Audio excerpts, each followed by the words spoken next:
जय भीम, नमो बुद्धाय. मला सांगा, private school आणि गव्हर्मेंट स्कूलमध्ये काय फरक आहे?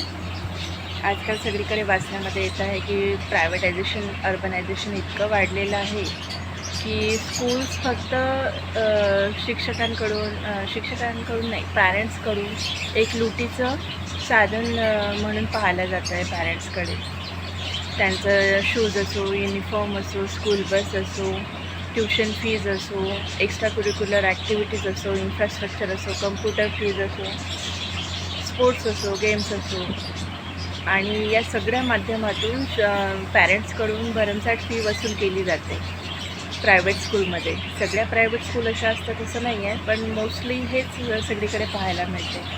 तर गव्हर्मेंट स्कूलमध्ये काय वाईट आहे?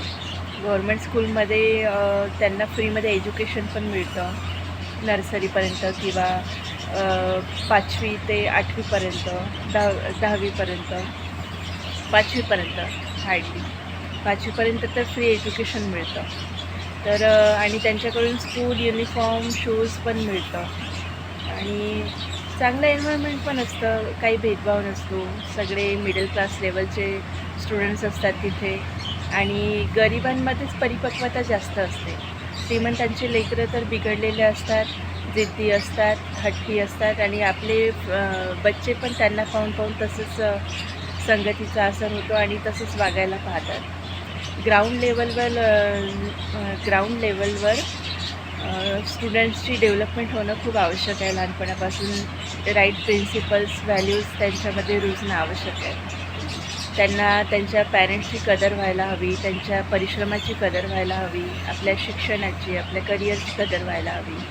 नाहीतर मग मोठ्या लोकांचं काय असते, बिझनेसकडेच वळतात. त्यांचा जो धंदा असतो वर्षानुवर्ष सेट, त्यांना तर फारशी मेहनत करावी लागत नाही, त्याच्यामध्येच घुसतात, त्याच्यामध्येच कमावतात. त्यांचं सगळं सेट असते, त्यांना काही टेन्शन नसते आणि त्यामुळे ते खूप माजलेले असतात. तर आणि ते आपल्या गरिबांना खूप कमी लेखतात. तर आणि गरिबाची मुलं शिकून चांगले ऑफिसर बनतात किंवा प्रायव्हेटमध्ये जॉब केला तर किंवा व्यवसाय केला तर स्वतःची एक आयडेंटिटी निर्माण करतात आणि ते टिकवतात. आणि आजकाल तर असं पाहण्यात आलेलं आहे की IITs, IIM झालेले, MBA झालेले, इंजिनियर झालेले खाली पडून आहेत, बेरोजगार आहेत, त्यांना नोकऱ्या नाही आहे. असल्या तर मग तुटपुंजा पगाराच्या 5-10 हजाराच्या नोकऱ्या असतात, त्यांना वर्क फ्रॉम होम असतात. आपली सिटी सोडून जायला ते तयार नसतात, वर्क फ्रॉम होम करतात, 5-10 हजारामध्ये समाधान मानतात. त्यामध्ये त्यांचं भागतं आणि नाही भागलं तरी त्यांना ते भागवावं लागतं. आणि जे डॉक्टर वगैरे मेहनतीने बनतात तर ते MBBS जे बनतील, MBBS, BMS आणि BDS यांना गव्हर्मेंटमध्ये स्थान आहे.